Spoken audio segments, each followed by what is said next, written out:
Hey everyone, and welcome back to another Design Cut session. I'm thrilled to welcome back our very talented and amazing friend, Molly Suber Thorpe. How are you, Molly? I'm doing great, Tom. Thank you. Thank you for having me. I am excited. Always a pleasure.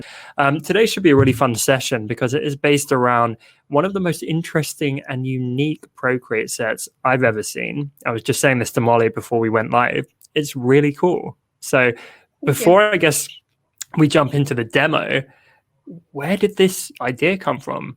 I really want to know. So historically, there's like a long calligraphic tradition of creating illustrations, not just abstract flourishes, but animal illustrations, illustrations of banners and hands and small objects. And most of the time, they're really, really ornate, absolutely gorgeous. Birds are probably, though, the most common animal that are created from Calligraphy Flourishes. So, I mean, I've always absolutely loved those, but in my personal art style, I'm more modern. I tend to want to streamline things a little bit, even though I do like some flourishing. So, you know, I just played around for a long time with taking basic animal shapes and filling them with flourishes or creating their outlines in a more organic, flourished, thick to thin kind of stroke. And from that came this little collection that I just decided maybe others would enjoy this too. So I turned it into both vectors. So it comes as a vector pack as well, and then a Procreate brush pack, sort of all bundled in one. Love it. Well, without further ado, over to you. I can't wait to see this. Yeah, awesome. Thank you. Let me share my screen then. So I'm just starting off here with just this document that I have that shares what all of the 40 calligraphic flourishes in the pack are, just so that you can have an overview peek, because today I'm using a sampling. We're not going to use all 40 in the design. So I just wanted you to have a look at this. I am obsessed with cats, so there are 4 cats, and I'm also obsessed with whales, so there are 3 whales. But there are lots of other, you know, sort of random assortments of different birds and insects and, you know, farm animals, wild animals, things like that. So, as I said in the introduction, my main goal with this was to create flourishes and illustrations that could be incorporated with calligraphy and look like an integral part of a calligraphic design, as opposed to like calligraphy sitting next to an illustration. I wanted to create something that would really make it, to the eye, pretty seamlessly flow with calligraphic writing. So I'm going to just open here a new file. Let's do a square. Why not? Okay. I can see the swans getting some love, by the way, so I'm glad there's 3 of them. Yeah, well, exactly. Oh, 4 of them. Wow. There are 4 swans and a goose and a duck, which I have to tell you, I initially was going to make swans, and then afterward I decided, no, Molly, those aren't swans. One is a goose, one is a duck for sure. So let's take that goose actually here as an example. So I chose the goose brush and I just stamped it once on my screen. These stamps, just like all Procreate stamps, they adjust their size based on the size of your actual brush. And they're pretty crisp when you zoom in, right? And of course they change color based on the color, blah, blah, blah, that you've chosen. Before we get into designing, though, I do want to share something that is important, not just for this brush pack, but for all stamp brushes, which is a little known sort of technique about enlarging line art in general, not just stamps, right? So one common way that I use these stamps would be to paste one down on my canvas, sort of move it around to figure out where I might want it in my layout, select it again and sort of, size it. Let's see here, what have I done? There we go. Select it, size it, move it around, rotate it, etc. Now, Procreate users may know that as soon as you start enlarging artwork, and especially if it's line art that has really crisp outline edges, most of the time when you do that, your edges start to get very slightly blurred. I'd even call it just soften, unless you enlarge it massively, and then I would say it's blur, but usually it's just sort of soften. And I don't love that because I really want it to match the calligraphy that I'm going to do. So I don't want my calligraphy to be crisp and then my stamps to be slightly softer. So just make sure when you're enlarging or resizing in general, the stamps, when you do so, you come down here at the bottom of your screen in the resize settings. You see where it says bicubic here? I have to admit, I'm not sure what the default is anymore, but I'm pretty sure the default is not nearest neighbor. But that's what you should set it on in order to do your resizing of line art, because that actually creates a resizing that is really crisp. If you do this at home, do a side-by-side comparison, do the stamps twice, resize one with bicubic, one with nearest neighbor, and you'll very clearly see when you zoom in the difference between the two. The crispness of the strokes is really remarkably different. So that's what I have done first. I have set my resizing to nearest neighbor so that when I do resize the stamps here, I'm going to get a crisp stroke that I know for a fact is going to emulate the calligraphy that I'm going to write. All right, so actually I liked my goose. Let's keep my goose here. And I'm going to start by just creating a calligraphic border that incorporates lots of animals. So let's see, I can flip these around here, sort of play around. I'm going to put each animal on its own layer so that I can very easily be moving them around later without having to draw selections around each one. Let's just grab some more. How about let's see. Ooh, how about a whale? Yes. It's amazing how much you capture the essence of each creature with just a few lines. Thank you. Thank you. This was a fun exercise for me to do. And in fact, if you are, a calligrapher who's interested in learning how to do these, you can, of course, set them at a reduced opacity and sort of, try tracing them yourself to kind of figure out the movements, the stroke direction, etc. that I used. That would be a fun exercise as well. Here's a little squirrel. Let's see. I'm just going to place a bunch of them around the screen and then have fun showing you how I kind of connect them all and integrate it into one kind of continuous design. Let's shrink our little bee or hornet. I planned for that to be a bee, and then frankly it looked a bit scarier than most bees, so I called it a hornet, but whatever, right? Bee, hornet. Let's do a horse.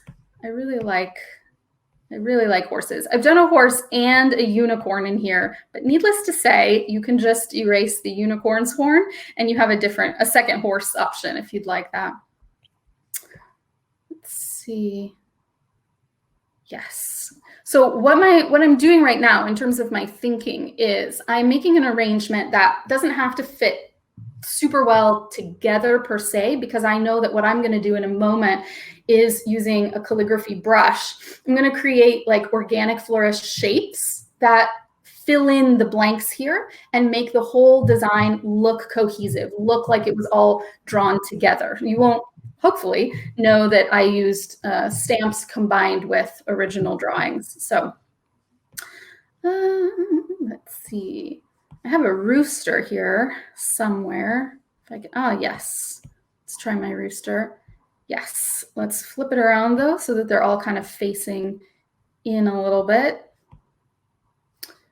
Yeah. Oh, and a cat. Obviously, we need a cat. Obviously. Yeah. Okay. And let's see. Let's just resize these. There we go. Actually, and one more, I want to fill in the space at the bottom. Let's do a pig. In fact, this pig might be my favorite of them all, I have to say. Let's just zoom in for a second. I know I'm the one who made these, but are these not the cutest ears? I was really pleased with the ears that I made. It's adorable. I have to just brag about that. I was really happy.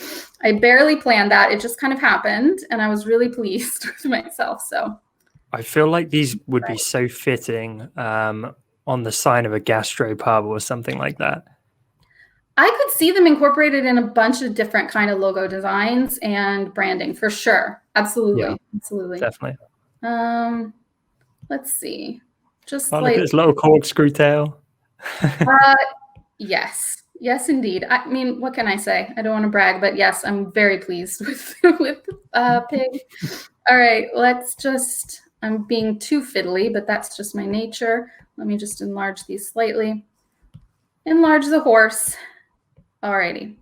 So let's just take a look at this here. I don't know at home what your screen resolution is, but I can tell you now that zooming in for me, having enlarged these with nearest neighbor as opposed to the other two options, like bicubic, I resized, as you saw, most of these many times. I rotated them, I moved them, and I do still have crisp edges that are going to match the calligraphy brush that I'm going to use. So just to reiterate that, it's kind of an important setting to have so that you don't get blur, and it's not specific to my brush pack. You should just think about that whenever you're using stamps or resizing any kind of line art. Just a good little tip there. All right, so now I have all of my animals on their own layers, and being the kind of organizational person that I am, I'm going to swipe right on all of them to group them together so that I now have my animals all together in one group. Now I'm creating a new blank layer over that, and how about I just choose like a contrasting color for a minute, and I'm going to select a pencil. You can select any pencil brush, doesn't matter. Procreate comes with a bunch of them. This is for sketching here for a moment. And what I'm going to do is I'm going to zoom in, and my idea is to create a really organic border. It's going to be really simple, but it's going to emulate the exact strokes ultimately of the animals themselves. But what I'm just really wanting to do here is create like little flourishes that kind of, let's see, come in and fill in these negative spaces around the animals. And I'm going to go over these again in a moment with a calligraphy brush. I personally find that because I use my calligraphy brushes on streamline, and because I don't know what it is, maybe a mental thing that I just sort of want to be more precise when I use them, it's harder for me to go in my first pass with the calligraphy brush. I'm a big sketching person. I really like sketching. So you could dive in right now directly with your calligraphy brush. That would be fine. But I like to start with sketches. So I'm zooming in and out a lot to see how my negative space is filling up, to see if I can add they're almost like little branches, abstract florals in a way. We're just coming in here. And what I'm going to do in a moment, by the way, is I'm going to add some calligraphy right here. So if I didn't mention that before, that might explain why I'm making a border so that I can have space for a calligraphy design in a moment. So let's see. Yeah, some swirls. Doesn't have to be too, I promise you that as soon as it goes in with a calligraphy brush, all of these are going to look so fancy, and they're going to really look like they've filled up the space even more. But you may find as you go, like I just did, that repositioning or resizing your animals slightly will improve the overall layout quite a bit. Okay, I like that. So I'm going to reduce the opacity of my sketch now. There you go. And let's come in with red, something still high contrast. I'm going to use my calligraphy flourishing brush. This is from my calligraphy nibs pack. But just in general, a calligraphy pen that has like the thin and thick stroke ability is going to be what you want to match the look of these flourished animals. Let me reduce the size. I'm going to basically try to get a size for the thick and thins of the brush that are closest to the majority of the animals. Yeah. And then I'll go over my sketching, of course, changing things maybe a little bit as I go. I always kind of take my sketches as just a suggestion. I mean, that's what most people do, right? With sketches. So. It's artistic license. Yes. Yes, and you really more use them to have a guide of, how the space got filled up. But then when you're zoomed in and you're making them in the calligraphy pen, you know that you can, refine the actual shape of them so long as you're still filling in the same amount of space. Zoom all the way out. I zoom in and out a lot. Hopefully it's not making people dizzy, but always zooming in and out. There we go. Yep.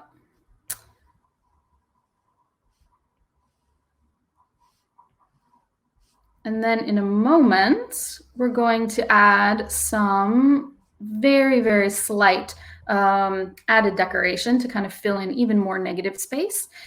I think that, you know, obviously the animals themselves are very flourished, which is part of why I like keeping it relatively simple, filling in the negative space here. However, you could go all out and make this extremely flourished and emulate the animals that way. The more flourished that you make it, the more the animals will sort of fade into the flourishes that you draw. And of course, your use of color will also impact how much the animals stand out versus how much they sort of become integral to the overall design. So that's fun to play with. And I can actually, if you're interested, show you my favorite, quick, non-destructive way to recolor art layers in Procreate. Yeah, I think people would love that. Okay. All right, so let's call that, one more. Let's call that done here. All right, I'm turning off my sketch layer. Great. So let's just quickly recolor those red lines, actually. All I'm going to do is create a blank layer above my art layer, tap it once, and click Clipping Mask. And if you're not familiar with what a clipping mask is, essentially what that means is that anything that I now draw on this clipped layer is only going to impact the pixels in the layer it's clipped into. So if I draw on layer 12 here, it will only appear within the pixels that are in layer 11. So now if I go to a new color, let's go to pink, and I now tap this clipped layer 12 once more and I hit fill layer. Now layer 12 has filled, but it's only impacting the art on layer 11. Why do I prefer this to the method of just tapping my art layer, clicking select, clicking fill, and filling my art? Well, because it's much harder to turn it on and off, to revert, to try out multiple colors, make lots of layers with different colors and turn them on and off. I just prefer the clipping mask method a lot because I don't really like making destructive permanent changes as I go, generally. All right, so let's add just a tiny, tiny bit of fun decoration for a moment. I'm going to come to, let's see, a monoline brush. And this is like a little trick that I use for creating polka dots. If you have a monoline brush that doesn't have any pressure sensitivity, so that no matter how hard you press, the stroke never changes in size, then when you tap it, oh, that's quite small. When you just tap it around your screen, you make perfect dots. And so one quick way to add like a little further decoration to your art would be to just come in here and add some cute polka dots all around these sort of flourished things. They almost look like abstracted berries, probably you could say, almost like fruit or stars. Kind of depends what you're going for in your color scheme, I suppose. It's amazing how much that adds, actually. Yes, it makes it look really fancy, doesn't it? But it's just a little tapping, almost like a stamp unto itself. This whole thing looks fancy. It's a fancy pack. That's the fanciest pick I've ever seen. Thank you. Yes. Well, here we go. I could keep going with this forever, but you get the gist. Now we have this border with flourishes, with animals. In fact, let me do something and change the flourishes all to black for a moment. So I'm going to fill that, and I'm going to fill our pink polka dots as well by making a clipping mask, tapping once, hitting fill layer. So now the whole thing is black. And the reason that I've done this is that now that we're zoomed out and you can see that it's black, you can see that it actually has a very integral look now. The stroke properties of the animals are similar to those of the flourishes that I created. So if you were to make a single color image, you can just see that it looks like it's all part and parcel of the exact same composition, and it was all sort of drawn at once together. All right, so let me keep it on that for a moment so that the work that I do in a second will be more sort of high contrast. I'm gonna make a new layer, and I'm gonna draw in some calligraphy here. Let's see. I'm just gonna go about this the way that I normally would in my own work, which is to come over to my composition maker and draw myself some guides. However, you can do honestly any type of lettering here. In fact, one thing I was thinking was how cute it would be to do a series, sort of like R is for rooster, W is for whale, because then you get like a lot of opportunities to make like a really flourished, cool looking individual drop cap letter combined with your animal. Just something to think about. I was thinking of playing around with that for a while. Okay, so I just drew myself some quick guides, and I'm going to come back to my pencil, and I'm just going to sketch in a little bit of calligraphy, super short, something very short. Oops, let's use black. Let's see. It's going to have to be smaller than this because I don't have a lot of space left here. So I'm just shrinking my guides so that it will shrink my letter size slightly if I adhere to them. Needless to say, it seems appropriate to make a quote about animals. So that's what we're doing. Yeah.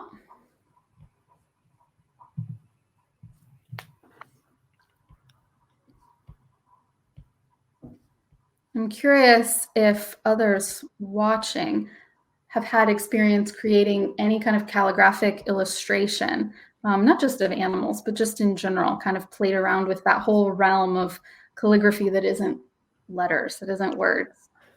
Really yeah, do let us know in the live chat, everyone. But they look like a lot of fun. And Molly, I'd imagine it's pretty freeing, right? It's not about getting them perfect. That's exactly what I was about to say, is that you can have a lot of fun because unlike words that have to be legible, illustrations don't adhere to that rule, that standard, right? So you can create illustrations that are much more abstracted, that have more of, I don't want to say more of a personal touch, but that have, you know, a sensation of just what you want to do as opposed to what sort of the limitations of the letter forms and their legibility itself requires. Mm-hmm. So let's see. 2 more words here. It's already too big, so I'm just going to move this out of the way.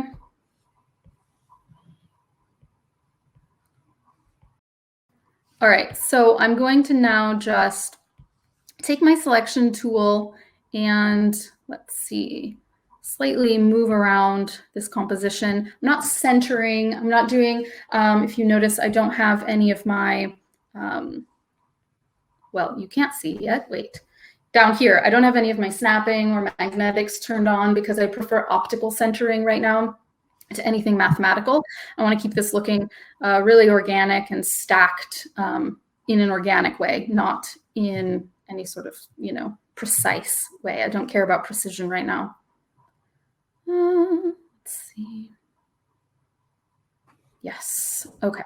So now if I turn off my guides, here's a little trick. This is like, okay, many calligraphy teachers just close your eyes. What I'm going to do is I'm selecting my pencil sketch here, and I want it to fit better in this space. I feel like, okay, it's a bit too close to the top, and there's too much negative space on the sides. I could fill them with flourishes, but I also want to play around with the actual word shapes and sizes themselves. So I'm going to come to my warp tool, and I'm not going to do anything dramatic or psychedelic, but I am just going to kind of push and pull this sketch around so that I can slightly adjust the way that they fill in the space and encompass the space. It's a subtle change, but one that's much easier to do with this warp tool than do with erasing and rewriting and all of that stuff. So let's see, what do I think? It's actually a really good tip. And I realize you're probably about to go over this again, right? Yes. The calligraphy. So who cares if it's warped? That's a great time-saving tip. Exactly. And you know what?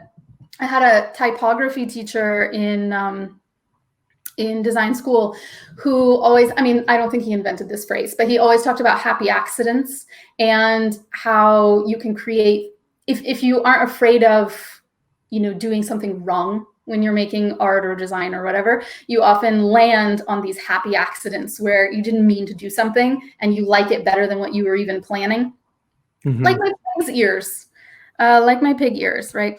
You just sort of land on these designs that, you know, you maybe didn't want to do or think to do, but you're glad you took that risk and experimented because it ended up with something you really liked. All right, cool. So I'm coming back now to my Flourishing brush, the same one that I used to make the border, and I'm not changing the size of it at all because, again, what I ultimately want is to create a design where the whole thing looks like just a cohesive piece of art done with one pen, drawn sort of all together. So I'm on a blank layer, of course, over top of my pencil. And I'm just going to come in here and go over my pencil. You'll see that even more so than with the Flourishes, I change up my work a lot when I go over the pencil. Usually, as you can see already, I end up enlarging it. Not always, but there we go. Oops. Quick note, I just created a new layer, new line, new layer. That's the motto I live by in Procreate. So whenever I have calligraphy that will either overlap itself or be on multiple lines, every line has its own layer so that later I can very easily move them around. Saves me a lot of time, saves me a lot of grief, and I can recolor different lines too if I want to. It just makes my life so much easier. So new line, new layer. It's a good saying. I should make it into a t-shirt, and I'm barely joking. Or make a We asked this recently. We've had a lot of requests to collab with the amazing designers we work with and do some DC t-shirts. So I think 2021 might be the year that we finally get on top of that. That would be fun. I'll make you a new line, new layer one. I'm not sure who would wear that other than me. All right, so new line, new layer again here. So we're going to the second to last line. And you can see that I'm not like a total stickler all the time about adhering to guides. However, especially for quick compositions, it can be helpful to have them there in the background to look at, you know, just to give you a reference point. Sometimes even that reference point is just, you know, something that you're willing to ignore, but it at least lets you know what the traditional method would be so that you can kind of adjust it to your own preferences. Again, zooming in and out a lot because sometimes letter spacing is much easier to gauge when you zoom out.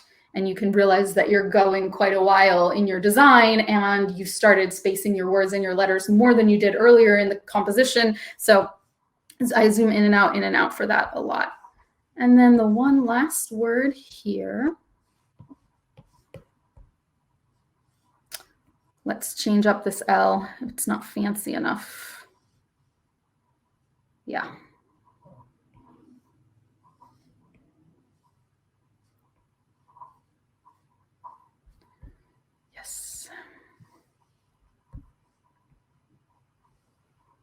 Yes. Okay. By the way, I absolutely adore this quote, and it's not really attributed to anyone. I even looked it up earlier thinking I should really say who said it. It's attributed to lots of people in lots of different ways, just so that you know if you're wondering. All right, swipe right. It's a great quote. I mean, it's no new line, new layer, but it's pretty good. Molly, I just want to call something out. I don't know if you even kind of realize you did this because I'm sure this comes as second nature by now. But it looks like the tittle on that bottom eye, you've joined with the crossbar on the T.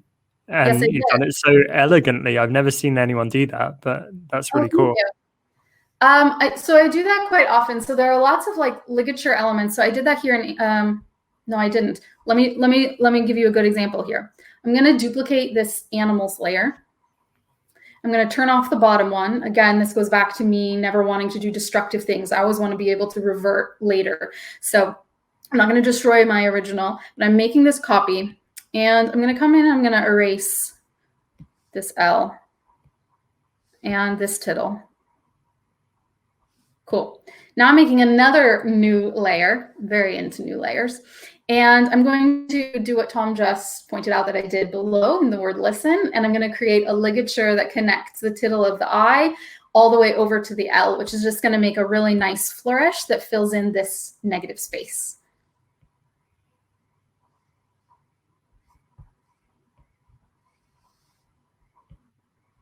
Sometimes you have to do it a couple times. I do tend to like to do it this way though. Start with the tittle, not lift. Yeah, that's the way. Nice. If you That's so cool. Yeah, if you overthink it, it never looks good. There we go. Fine, whatever. I'm still not happy. Okay, don't laugh at me. There we go. There we go. Well, because this used to really bug me. If you had something like a T and an I next to each other, I'd always wonder, how do you do it? Because you don't want to, you know, the tittle to be overlapping the crossbar. Let's talk about that for a super quick second, because that actually is a really good question I get a lot. Let's talk about TI, the other way, the other combo, because actually that's much harder. So you have IT, whether they're separated in the word or not, you can use the same method, right? Connected. But what if you have TI? That's where the ligature gets difficult. Because, okay, you have this, this, not so good. You can do a dot instead of an elongated tittle. That's fine, but maybe it's not the style you're after. So what I usually do is I recommend you make the tittle first, and you make it in its natural position where you normally would. And then you draw the crossbar of the T. Now, if you're in Procreate, you can use your erase tool, and this looks even more natural. If you're doing ink on paper, I know what you're going to do.